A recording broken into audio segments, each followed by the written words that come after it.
primer punto es que podamos tener este concepto claro en cuanto al contexto de los evangelios específicamente. Y les decía yo que específicamente los evangelios, aunque canónicamente se encuentran en el Nuevo Testamento, doctrinalmente están bajo la doctrina del Antiguo Testamento, por así decir, ¿ya? Por supuesto que esto no significa que nosotros no podamos sacar principios, ejemplos, aplicaciones devocionales y todo esto. Pero es importante entender esta parte para poder hacer una interpretación correcta de, en este caso, las parábolas que vamos a estudiar, pero de todo lo que los evangelios dicen, y también poder tener una mentalidad mucho más precisa a la hora de analizar también las cartas de Pablo y el resto del Nuevo Testamento. Pero básicamente los evangelios desde un punto de vista doctrinal se encuentran bajo la economía del Antiguo Testamento. ¿Quedó claro esto la semana pasada? Ok. Entonces dijimos que básicamente en Hebreos 9 nosotros encontramos el argumento principal en relación a lo que dice el concepto de heredero. Explica primeramente el pasaje que existía la primera parte en el tabernáculo donde se realizaba el sacrificio, y que esa primera parte, mientras estuviera en pie, esa primera parte no podía haber un acceso pleno al lugar santísimo porque significaba que todavía se necesitaba de sacrificio. Ahora, cuando viene Jesús, por supuesto, Él hace un sacrificio único, perfecto, todo, desaparece esa parte, y por eso es que, recuerden ustedes, el velo del templo se rasga, y eso significa que tenemos nosotros en Cristo libre acceso al trono de Dios o a la presencia de Dios. Entonces quiero que veamos Hebreos 9, solamente una parte.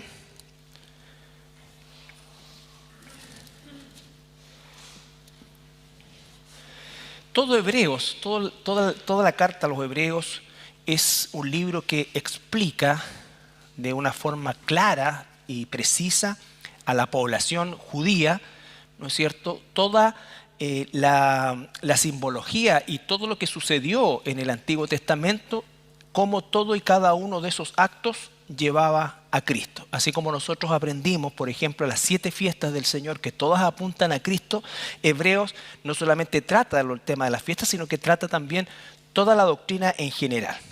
Versículo 16, 9-16.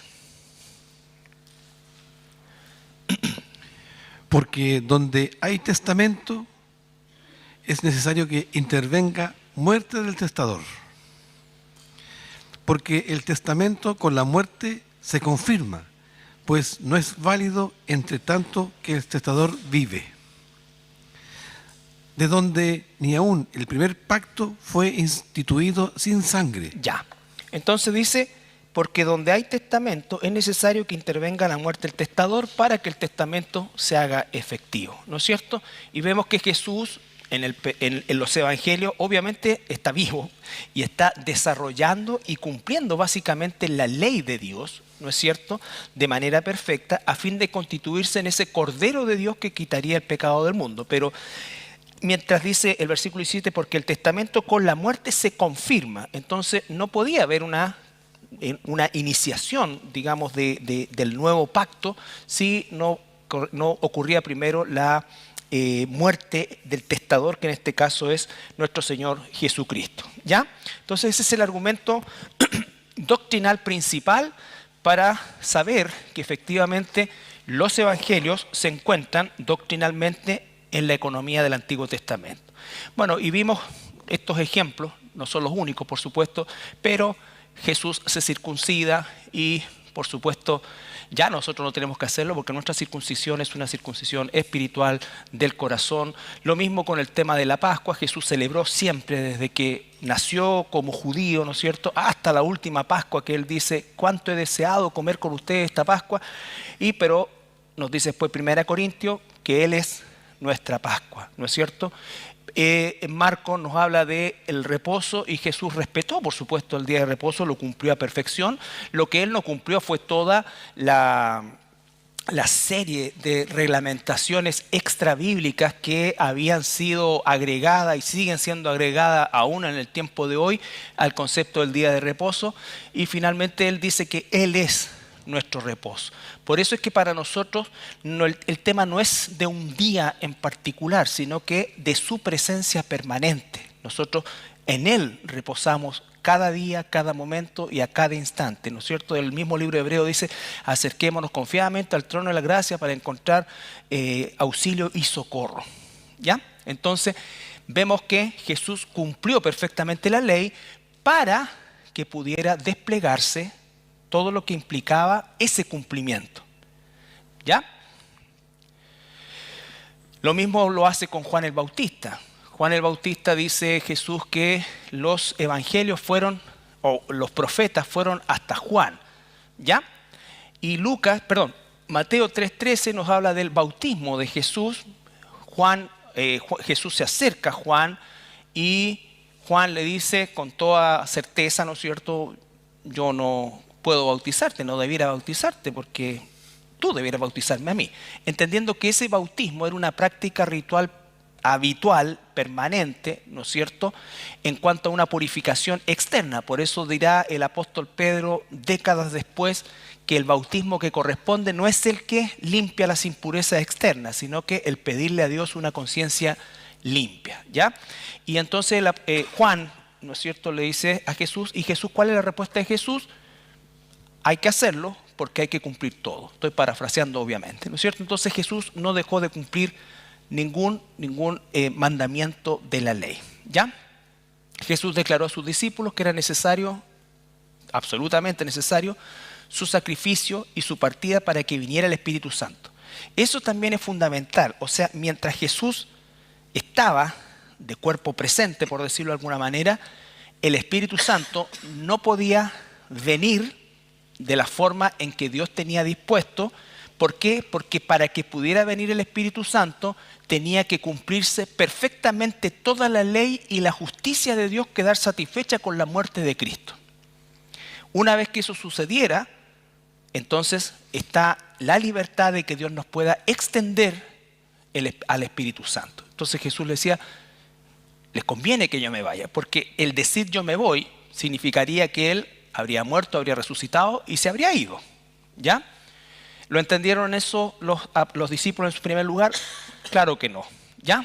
Pero Jesús no estaba hablando de una promesa nueva. Él estaba hablando de la promesa que ya decía en Jeremías, en Ezequiel, donde decía básicamente que Él va a quitar el corazón de piedra, va a poner un corazón de carne. Ya la ley no va a estar escrita en piedra o en hoja o en pergamino, sino que va a estar escrita en el corazón. Entonces el Espíritu Santo viene a nosotros y la palabra de Dios no solamente encuentra sentido en nosotros, sino que podemos entenderla, podemos interpretarla correctamente y podemos nosotros verdaderamente reconocer que esa palabra de Dios es el alimento diario que nosotros necesitamos. Eso está prometido, no solamente en estos dos pasajes, estos son los más emblemáticos, ¿no es cierto?, sino que en todos los pasajes que nosotros encontramos de carácter mesiánico existe esta promesa, ¿ya?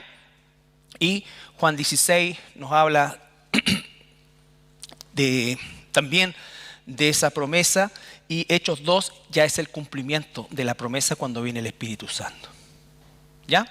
Entonces, si nosotros pudiéramos hablarlo en periodos de tiempo, el periodo del Nuevo Testamento de forma canónica contiene los evangelios, pero de forma doctrinal pertenecen al Antiguo Testamento porque Jesús tenía que cumplir perfectamente la ley, ¿ya? Una vez que Jesús cumple la ley, entonces se puede desplegar Hechos 2:1 al 15, ¿ya? 1 al 5, perdón. ¿Estamos bien hasta ahí? Él dijo, no vengo a borrar la ley, vengo a cumplir la ley, ¿no es cierto? Y todo lo que eso implica. Entonces, una vez que Él ya ha cumplido toda la ley, vivió de manera perfecta, se convirtió en el Cordero de Dios perfecto, entonces ese es el Cordero de Dios, como dice Juan, que quitaría el pecado del mundo, ¿ya?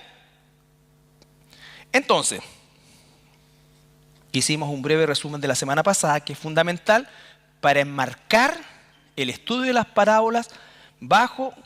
Muchas gracias, Cristian. Extraordinario, no solo maneja las perillas, trae el agua, para que podamos estudiar y enmarcar las parábolas en el pensamiento del Antiguo Testamento, entendiendo que en la mente de los discípulos, en los evangelios, el concepto de iglesia no existe. No existe. ¿Se entiende? Ellos están pensando, cuando ellos hablan del reino, ellos están pensando en el reino milenial, porque para ellos, en su cosmovisión judía, ese es el final del camino. ¿Por qué? El Mesías gobernando, Israel siendo luz a las naciones, el reino, las 12 tribus otra vez reunidas, ¿no es cierto? Israel habitando en paz y en plena paz en su tierra. Todo eso. Cuando los discípulos le preguntan a Jesús, ¿vas a restaurar el reino ahora? Eso es lo que está en la mente de ellos. ¿Ya? Eso es lo que está en la mente de ellos. Entonces, cuando vemos nosotros las parábolas, tenemos que verlas bajo esa óptica. Cada vez que Jesús decía, el reino de los cielos es como, y hace una comparación de algo, se está refiriendo a eso, lo que está en la mente. Recuerden que Jesús, la única vez que utiliza la palabra iglesia en el Nuevo Testamento, es en Mateo, básicamente, Mateo 16, cuando dice, las puertas del infierno no prevalecerán en el futuro sobre mi iglesia. ¿Ya? Pero ahí la palabra iglesia, eclesía, se usa en el concepto genérico que siempre se usaba, asamblea. Era una palabra genérica y hacía alusión a lo que los judíos conocían y conocen como asamblea, que es la sinagoga. Porque al igual que nosotros, después pasó a ser a fundirse el edificio con la palabra. Entonces, cuando los judíos hoy día dicen voy a la sinagoga, ellos en realidad están diciendo voy a la asamblea, nos vamos a reunir. Pero llegó a hacerse uno o a fundirse el edificio con la palabra, tal como puede suceder con nosotros, voy a la iglesia, ¿no es cierto? Y no podemos muchas veces separar el edificio de las personas, pero no es el edificio, somos las personas. O sea, cuando nosotros nos vamos de aquí, este es un galpón adaptado para, ¿ya? Se transforma en iglesia ahora que estamos nosotros reunidos. Por eso no es un lugar sacro, es un lugar que debemos respetar por lo que se hace aquí. Pero no por el lugar en sí. ¿Me entienden? No es para andar tocando el cerámico no, lo que se hace aquí es santo. Las cosas que se usan son santas. Ese lugar que se llama púlpito es solamente un mueble de madera, pero está santificado, apartado única y exclusivamente para predicar la palabra de Dios. No es para contar, no es para que se pare un político, no es para contar historia, no. Nada más que eso. Los instrumentos que están ahí son instrumentos como cualquier otro, pero están separados, santificados para el uso de la alabanza. ¿Ya? Ay, ¿qué hice? Perdóname, Señor. Ya. No. Ahí. ¿Estamos? Entonces, las parábolas. De acuerdo a la enseñanza anterior, pensamiento hebreo, las parábolas deben ser hechas en el contexto, interpretadas en el contexto con un enfoque primario y directo en la cosmovisión judía del Antiguo Testamento. ¿Ya? Primario y directo. Recordar siempre que la revelación durante todo el periodo ante el Pentecostés fue revelado al... No, este es lo otro. No, ¿dónde estoy? Me perdí. Acá está, ¿ya?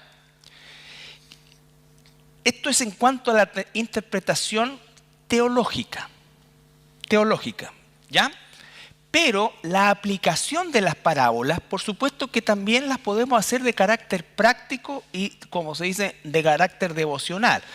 Y decíamos nosotros la parábola del hijo pródigo. El hijo pródigo, claro, a veces nosotros pensamos en el hijo, el hermano que se fue, se farrió todo y volvió y el papá lo recibió. O el hermano que se fue a Egipto, como dicen algunos, ¿cierto? Después vuelve al tiempo y vuelve a la iglesia y entonces decimos el hijo pródigo, sí. Por supuesto que puede tener una aplicación en eso, principalmente en la actitud de cómo recibimos a quien viene de esa condición. Pero eso está refiriéndose específicamente y de forma y en cuanto a la teología bíblica ¿no es cierto?, se está refiriendo a la casa de Efraín, que fue la que se dispersó, la que se asimiló, la que se volvió a los ídolos y que vuelve al Padre, ¿ya? Y el hijo que está en la casa, ese es Judá, ¿ya?, que rechaza entrar. Y eso va a ser re importante. ¿Por qué Judá hoy no está adentro? Es porque está con un corazón duro y rechaza mezclarse con Efraín, ¿ya? Con Efraín. Ahora, otra cosa que también es muy importante, que todo el misterio de la revelación, ¿no es cierto?, ¿en cuanto a qué? En cuanto a, principalmente, que los gentiles serían parte también del pueblo de Dios, fue hecha al apóstol Pablo, ¿ya? Hechos 9:15. Esto también es importante porque, vuelvo a insistir, de hecho, el apóstol Pedro en su carta dice que los escritos de Pablo son también palabra de Dios, pero que de alguna manera son difíciles de entender. ¿Por qué? Porque en su mentalidad judía, también Pedro, ¿no es cierto?, no lograba entender completamente que los gentiles eran parte del plan de Dios, ¿no es cierto? De hecho, vemos en Hechos 10 cuando cuando va donde Cornelio, y que ahí él reconoce efectivamente que los gentiles también son parte del plan de Dios. Hechos 9:15. El Señor le dijo: ve, porque instrumento escogido me es este, para llevar mi nombre en presencia de los gentiles y de reyes y de los hijos de Israel. Ya. Entonces ve, recuerden ese personaje, es Ananías, ese hermano, porque este es el instrumento que yo he escogido para llevar mi nombre a los gentiles, a los judíos, a los reyes, a todos, pero básica y principalmente a los gentiles. Recuerden que Dios hace las cosas como no las haríamos nosotros. Probablemente Pablo habría sido el último candidato que nosotros pudiésemos haber tomado o elegido para esta misión, pero Dios lo usa a él, ¿ya?, quien aborrecía a la iglesia y también aborrecía a los gentiles, ¿ya?, aborrecía a los gentiles. Esto es re importante de entender dentro de ese contexto.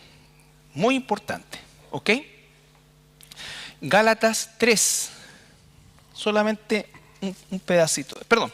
Veamos Gálatas 3. Gálatas 3.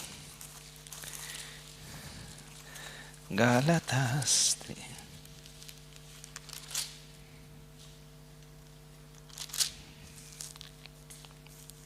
Perdón, Gálatas, vamos a ver, Gálatas 4.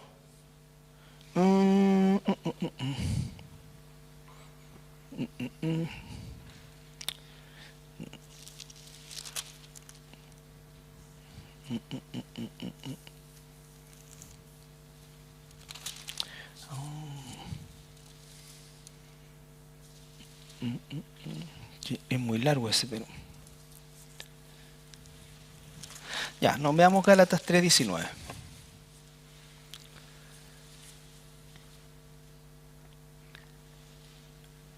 Entonces, ¿para qué sirve la ley?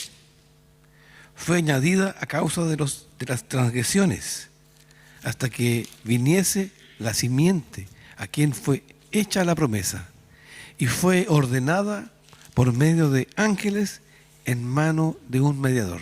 Ya. Efesios 2, aquí nos va a quedar más claro.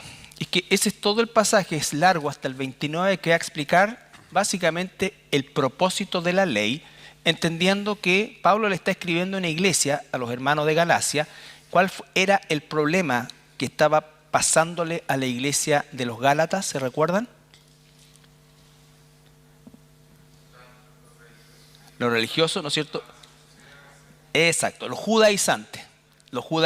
Entonces, esa porción Pablo les deja claro el propósito de la ley, el cumplimiento de la ley en Cristo y todo eso, ¿no es cierto? Es para ver el contraste de que Pablo, el instrumento escogido, era el menos indicado en decir en un sentido. ¿Por qué? Porque él era un practicante acérrimo de todo lo que hoy día él estaba refutando. ¿Ya? Efesios 2, 11 al 22.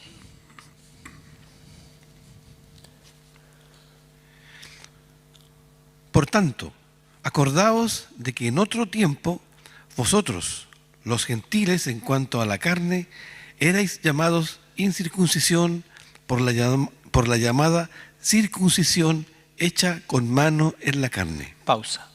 Nosotros ya no somos gentiles, salimos de los gentiles. En otro tiempo nos llamaban incircuncisos. ¿Quiénes? Los circuncidados en la carne, que en este caso son los judíos, ¿no es cierto? Pero eso ya para nosotros no corre. ¿Por qué? Porque Dios ya circuncidó nuestro corazón, somos parte del pueblo.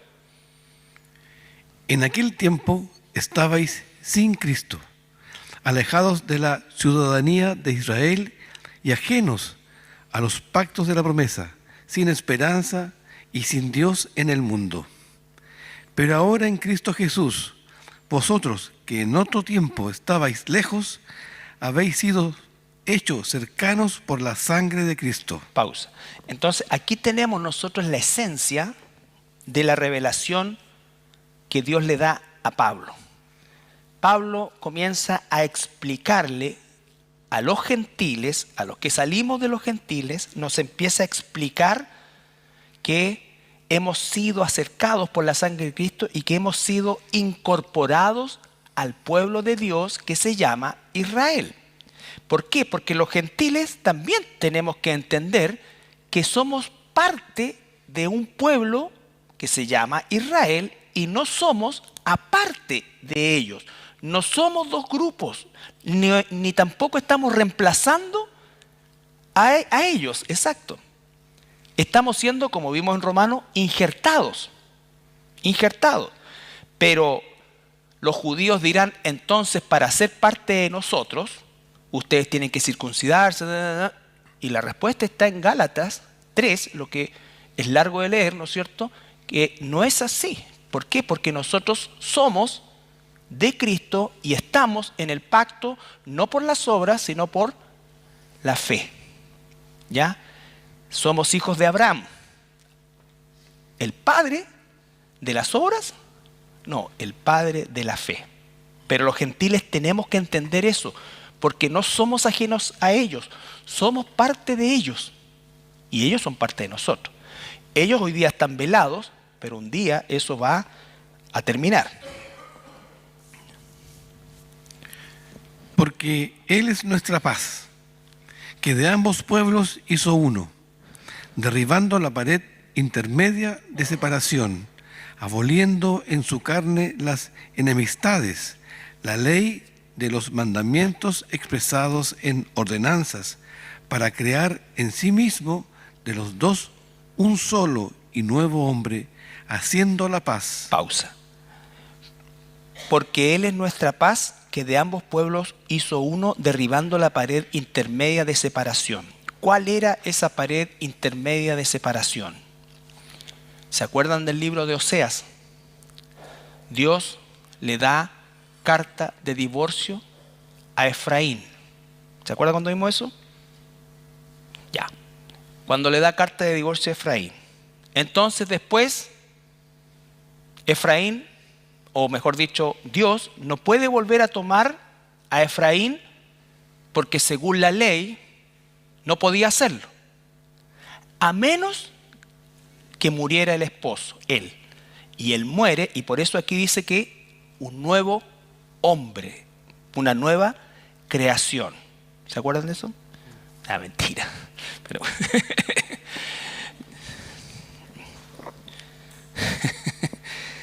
¿se acuerdan de eso el libro de Oseas? Todo el libro de Oseas habla de Efraín. Entonces la pared que los separaba, recuerden, los judíos, los religiosos decían, pero ¿cómo van a volver las tribus si Dios les dio carta de divorcio? No pueden volver jamás porque Dios se divorció de ellos. Dios no se divorció de Judá, se divorció de Efraín. ¿No es cierto? Por eso es que las analogías son padre, hijo, esposo, esposa. En el caso del hijo pródigo, es un padre y el hijo que se quedó en la casa y el otro que se fue, ¿no es cierto? Fíjense, cuando alguien quería la herencia con el padre vivo, lo que le estaba diciendo abiertamente es: quiero que te mueras para que reciba la herencia, ¿no es cierto? Entonces imagínense, ¿cómo puede volver alguien que deseó morir? Toda esa cosa. Entonces había una pared intermedia, y a Pablo se le revela esto. Volvamos ahí, porque Él es nuestra paz. Que de ambos pueblos hizo uno, derribando la pared intermedia de separación, aboliendo en su carne las enemistades. Pausa. Aboliendo en su carne. ¿La carne de quién?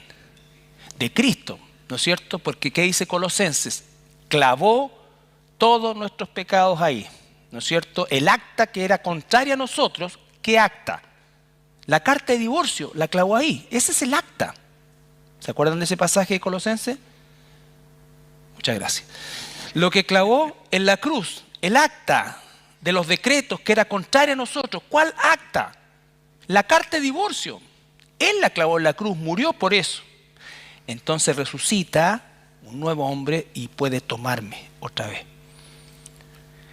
La ley de los mandamientos expresados en ordenanzas para crear en sí mismo de los dos un solo y nuevo hombre, haciendo la paz. Ya, esa palabra hombre ahí es creación.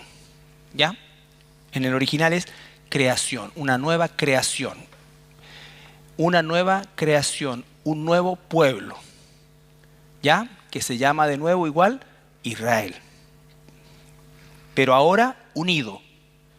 ¿Por qué? Porque se derribó la pared intermedia. Y mediante la cruz reconciliar con Dios a ambos en un solo cuerpo, matando en ella las enemistades. Y vino y anunció las buenas nuevas de paz a vosotros que estabais lejos y a los que estaban cerca, porque por medio de él los unos y los otros tenemos entrada por un mismo Espíritu al Padre. Pausa. Recuerden que cuando Pablo está escribiendo estas cartas, la iglesia es básicamente una iglesia judía, constituida por judíos, la gran mayoría, ¿no es cierto? Por eso es que él está viendo en ese momento las dos casas, por así decir, en plenitud. ¿Ya? Pero eso va a ir mermando en el tiempo. ¿Por qué? Porque tanto Judá va a ir separándose de la parte gentil o de los miembros gentiles, y los gentiles se van a ir separando de los judíos hasta hacer una brecha otra vez a partir del nacimiento del catolicismo romano en el siglo IV. Así que ya no sois extranjeros ni advenedizos, sino conciudadanos de los santos y miembros de la familia de Dios, edificados sobre el fundamento de los apóstoles y profetas, siendo la principal piedra del ángulo Jesucristo mismo, en quien todo el edificio, bien coordinado, va creciendo para ser un templo santo en el Señor, en quien vosotros también sois juntamente edificados para morada de Dios en el Espíritu. Ya, a Pablo se le reveló todo esto. ¿Por qué es importante saber esto? Porque cuando nosotros comencemos a ver después las epístolas, que vamos a verlas a la luz de la perspectiva hebrea, ¿no es cierto?, vamos a entender mucho mejor este misterio inmenso cuando Pablo dice, ¿no es cierto?, lo que ustedes, en Pedro dice, lo que ustedes están recibiendo ahora, los profetas, pero lo único que querían era entender esto, y a ustedes se les es revelado. ¿Ya? Bien. Ahora sí, después de toda esta introducción, vamos a introducir ya el concepto de las parábolas, que se encuentran doctrinalmente en la economía del Antiguo Testamento, aunque canónicamente están en el Nuevo Testamento. Eso es fundamental. Entonces, la óptica que yo tengo que tener es que lo que está aquí no es bajo la doctrina bíblica, ¿no es cierto?, para la iglesia. Yo sé que esto puede salir, no es que la iglesia no aprenda de esto, no es que la iglesia no, pero las doctrinas que están aquí son relacionadas con Israel y con los judíos en particular. Vamos a entender entonces, por ejemplo, Mateo 24, 25, que nosotros pensamos que es para la iglesia y que habla del arrebatamiento. No es eso, tenemos que entenderlo a la luz del concepto hebreo. ¿Ya? Ahora, la parábola en hebreo es mashal y en griego parabolé y significa básicamente una comparación a partir de relatos que son de carácter didáctico. ¿Ya? Las situaciones pueden ser ficticias, pero básicamente son todas tomadas de la vida cotidiana. ¿Ya? Jesús lo tomaba de la vida cotidiana y esa es la idea. Se transmite una enseñanza moral o espiritual. Ahora, las parábolas eran el recurso o un recurso muy usado por los rabinos de la época de Jesús y principalmente, bueno, el Talmud contiene una gran cantidad, donde se desarrolló el género, por así decirlo, literario de las parábolas, fue en el período intertestamentario. ¿Por qué? Porque desaparece un poco de la enseñanza la figura del sacerdote, ¿no es cierto? Y aparece y emerge la figura del rabino. Y el rabino era un hombre que, ¿no es cierto?, era también, se preparaba y toda la cosa, y no todos, o sea, no empezó todo con una gran escuela rabínica, sino que esto se fue desarrollando en el tiempo y se fue desarrollando una escuela rabínica. Pero ¿cuál era la gracia de los rabinos? Que los rabinos enseñaban a la gente común. ¿Ya? Entonces empezaron a haber sinagogas en ciudades comunes, ya con gente común. Y por eso es que se utilizaban mucho las historias, las parábolas, las fábulas para enseñar las verdades espirituales. ¿Ya? Bueno, la mayor parte de las veces la enseñanza está implícita, pero suele ser clara y bastante obvia para el lector. Es decir, la parábola era algo fácil de aprender y era fácil también de deducir. ¿Ya? Normalmente una persona con una inteligencia mediana, normal, entendería de qué es lo que está hablando y sacaría una lección. ¿Ya? Bueno, y la parábola como género literario entra dentro de lo que se llama en literatura el género didáctico, que aprendemos algo, ¿no es cierto? Lo mismo que la fábula, el apólogo o algún tipo de género de poema. Ahora, las parábolas en la Biblia propiamente tal, básicamente nosotros encontramos la masa de parábolas en Jesús y en los evangelios, pero el Antiguo Testamento también tiene parábolas. No era un género muy desarrollado, porque en el Nuevo Testamento estaba la figura del profeta, no del sacerdote, perdón, el profeta, recién dije sacerdote, el profeta. Y el profeta era directo. Así dice Jehová, no inventaba una historia, mira, te voy a contar. Pero existen algunas, y la más conocida, por así decirlo, es la que está en 2 Samuel 12, 1 al 4. Que es la historia del profeta Natán que va donde David.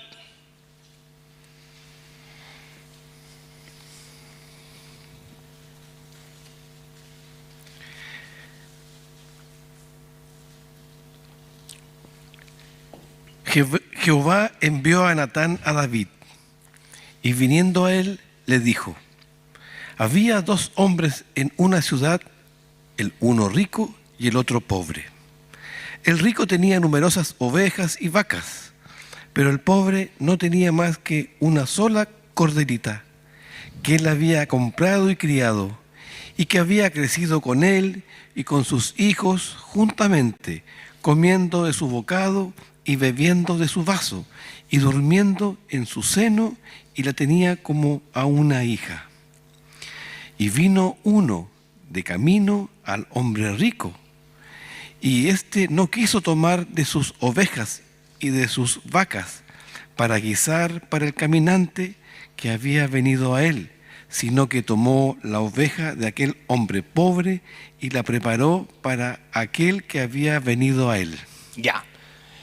¿no es cierto? Les cuenta la parábola. Había un hombre rico que tenía una cantidad de ovejas, ganado gigante, y había uno que tenía una sola, y entonces el hombre rico le llegó una visita y no quiso sacar de la suya y fue y sacó la única que tenía.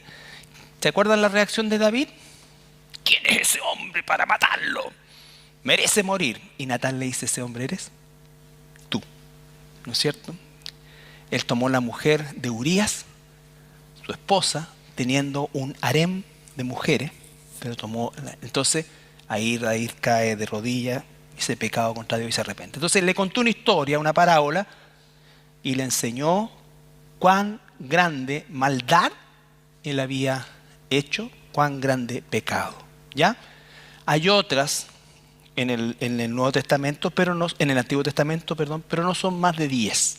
Depende del autor, algunos van a ser 10, otros van a ser 8, pero no son más de 10. ¿Ya? Vuelvo a insistir, porque el Antiguo Testamento básicamente los que escriben son profetas, ¿no es cierto? Y los profetas hablaban de una forma directa. Como dice, ¿no es cierto? Jesús utilizó las parábolas, y esto es interesante, porque los rabinos utilizaban las parábolas para facilitar la enseñanza de la gente, que la gente pudiera entender mejor el sentido de la enseñanza. Pero Jesús la usó de forma distinta. ¿En qué sentido? Mateo 13, 10 al 17.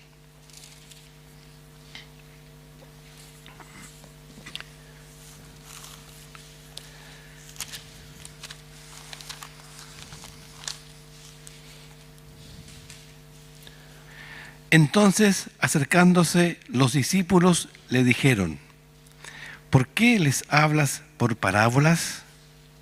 Él respondiendo les dijo, porque a vosotros os he dado saber los misterios del reino de los cielos. Pausa. Cuando dice ¿por qué le hablas por parábola? Los discípulos lo que en realidad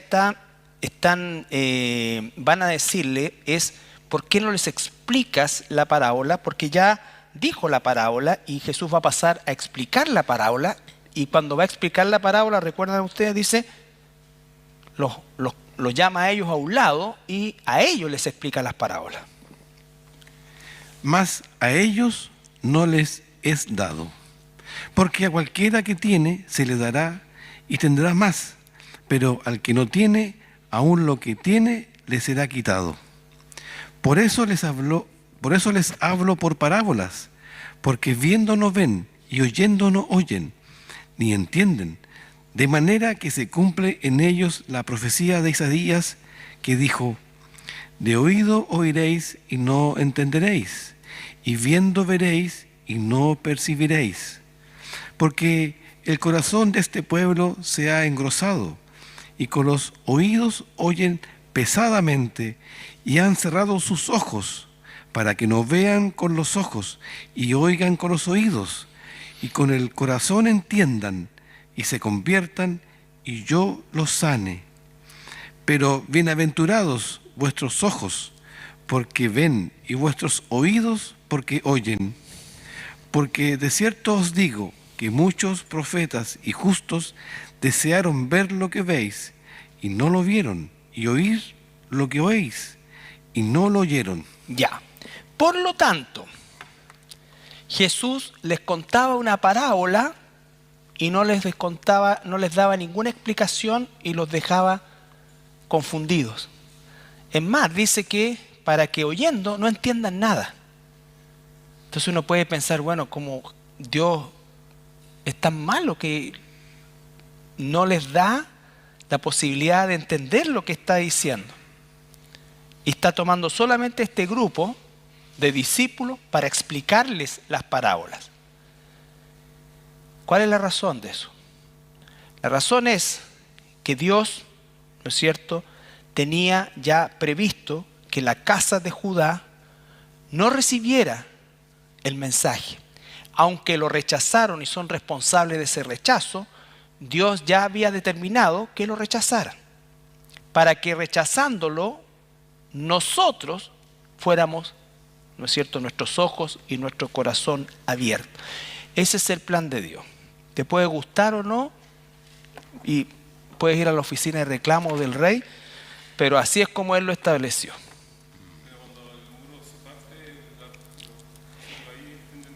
Claro, pero ¿por qué a un pequeño grupo de discípulos que eran judíos? Porque la salvación viene de los judíos. Ellos fueron los que iniciaron el proceso evangelístico, pero no son los que continuaron, por así decirlo. ¿Ya? Entonces, efectivamente, cuando se cae la pared, en un futuro, ellos van a volver a ser pueblo de nosotros, pero en este momento ellos oyen y no entienden. Como dice Corintios, tienen el entendimiento embotado. Pueden leer una y otra vez la Torá, los profetas, saber, pero no logran entender el plan de Dios que hay ahí. No logran entender el plan de Dios que hay ahí. Ellos hablan del Mesías, pero existen muchas concepciones mesiánicas para ellos. No tienen claridad al respecto. ¿Ya? Entonces, a nosotros nos ha sido revelado esto.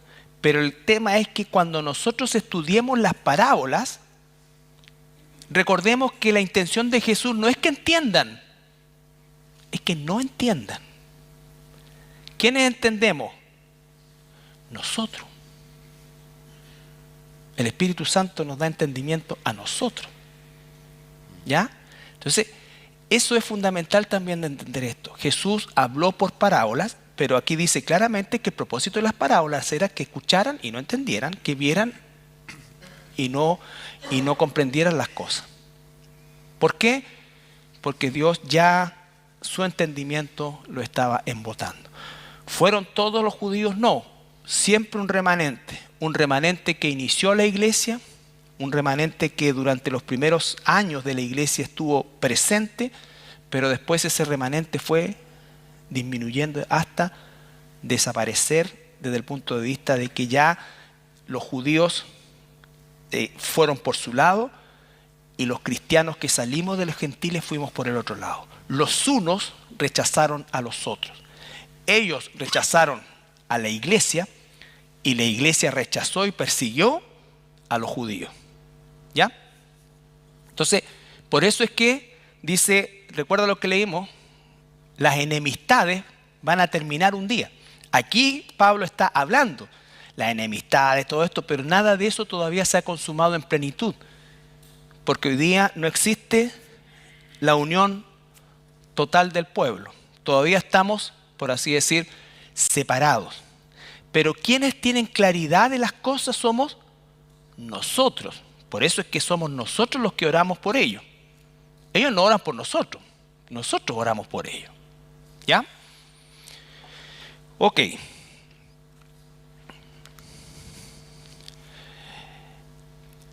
Con esto terminamos. En el Nuevo Testamento las parábolas de Jesús se hallan en los evangelios sinópticos, Mateo, Marcos y Lucas. Juan no tiene parábolas. ¿Ya? Mateo contiene 23 parábolas, de las cuales 11 son únicas. ¿Qué significa? ¿Cuánto? 23 menos 11. ¿Tú que estudiaste ingeniería? 12 ya. Las 12 que quedan se encuentran en los otros evangelios. Marcos tiene 8 parábolas, 2 son únicas. Lucas tiene 24 parábolas y 18 se encuentran solo aquí. ¿Ya? Solo aquí. Entonces, eso también es importante saber que no todas las parábolas se repiten. Hay algunos evangelios de los sinópticos que 11 solamente están en Mateo, 2 solamente están en Marcos y 18 solamente están en Lucas. ¿Ya? Vamos a la próxima semana a terminar esta primera parte y vamos a iniciar, yo creo que la próxima semana sí, con la primera parte de la parábola del hijo pródigo. ¿Ya? La parábola del hijo pródigo. ¿Ok? ¿Alguna pregunta?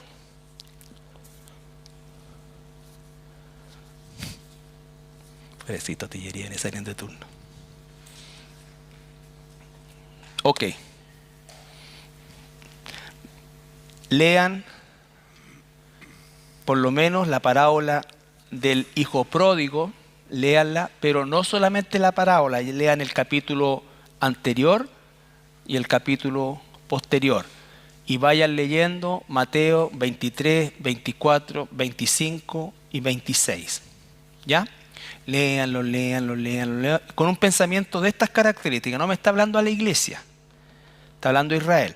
Claro que puedo sacar principios de ahí, por supuesto que sí, y siempre puedo sacar enseñanza, pero teológica y doctrinalmente corresponde al Antiguo Testamento y por lo tanto al pensamiento de los judíos, en este caso. Ya.